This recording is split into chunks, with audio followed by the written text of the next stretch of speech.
स्पर्श व्यंजन के बाद पढ़ते हैं हम अंतस्थ व्यंजन। इसका शाब्दिक अर्थ है अंतः अर्थात बीच में, स्थित होना अर्थात जो अक्षर व्यंजनों और स्वरों के बीच में स्थित हैं उन्हें अंतस्थ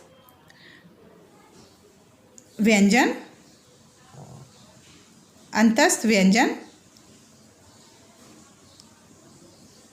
कहते हैं। दूसरे शब्दों में हम यह कह सकते हैं जिन वर्णों का उच्चारण न तो पूर्ण रूप से व्यंजनों का होता है और न ही स्वरों का, उन्हें अंतस्थ व्यंजन कहा जाता है। अंतस्थ वर्णों की संख्या 4 हैं, य, र, ल, व। उसके बाद पढ़ेंगे हम ऊष्म व्यंजन। ऊष्म जैसा नाम से ही प्रतीत हो रहा है कि जिन वर्णों का उच्चारण गर्माहट के साथ होता है या जिनका उच्चारण करते समय हवा जो है वो मुख से एक गर्माहट के साथ बाहर निकलती है, उन्हें ऊष्म व्यंजन कहा जाता है। ऊष्म का शाब्दिक अर्थ है गर्म।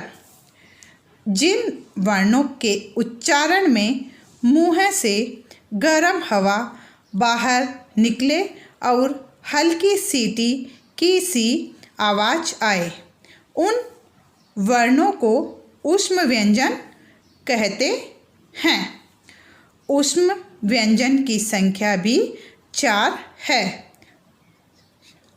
श, स, है। इनका उच्चारण जो है एक गर्माहट के साथ होता है, इसीलिए इनको ऊष्म व्यंजन कहा जाता है। अब हम हिंदी के कुछ महत्वपूर्ण व्यंजन के बारे में पढ़ेंगे।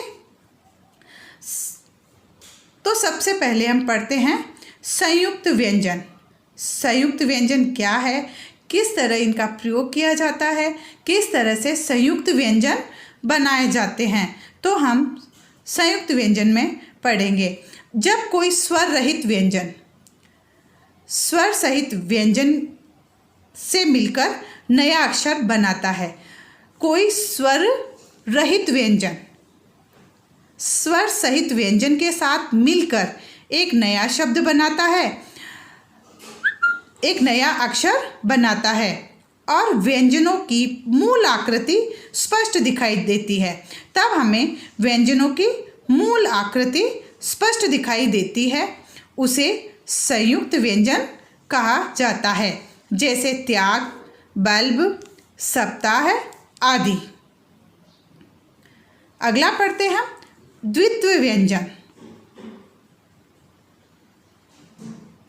दो समान शब्दों से बना व्यंजन, जिसमें पहला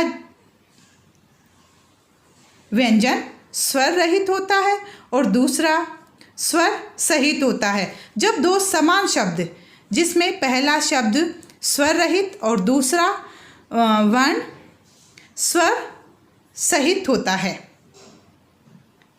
तो ये व्यंजन संयुक्त होते हैं, तब वे द्वित्व व्यंजन कहलाते हैं। जैसे बच्चा, अब इसमें हमारे पास दो समान शब्द आ गए, च, जिसमें प्रथम स्वर रहित और दूसरा हमारे पास स्वर सहित है। उसी तरह से मिट्टी, ट हमारे पास स्वर रहित और ट दूसरा वाला स्वर सहित है। उसी तरह से खट्टा में 90 आदि।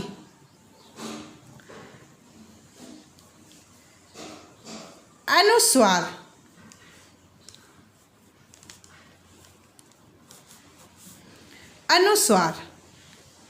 अनु प्लस स्वर अर्थात स्वर के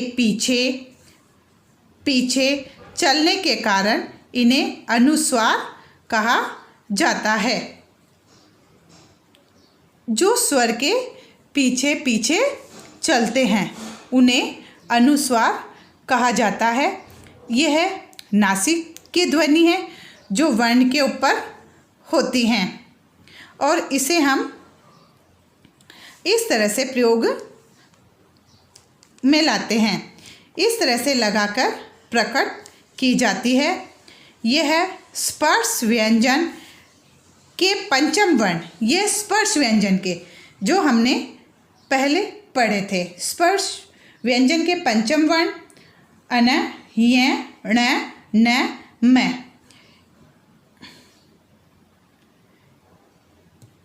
के रूप में इनका प्रयोग किया जाता है। जैसे अन का प्रयोग कर ये बना हमारे पास शंख, ये के प्रयोग में मंजन। तो इस तरह से हमने इसका प्रयोग किया तो ऊपर लगकर ये मंजन। ण के रूप में बना हमारे पास डंडा, न के रूप में बना हमारे पास पंथ, म के रूप में बना हमारे पास प्रारंभ। इस तरह से अनुस्वार का प्रयोग किया जाता है। अनुनासिक, जिन स्वरों के उच्चारण में मुख के साथ साथ नासिक की भी सहायता लेनी पड़ती है। जिन स्वरों के उच्चारण में मुंह के साथ साथ हमें नासिका मतलब नाक की भी सहायता लेनी पड़ती है, उन्हें अनुनासिक कहते हैं। अनुनासिक स्वर का चिन्ह है चंद्र बिंदु।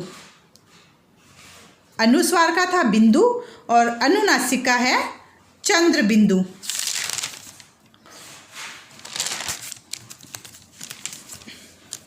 जैसे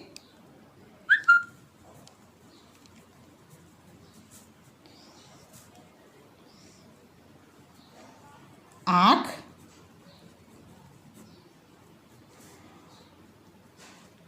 चांद आदि।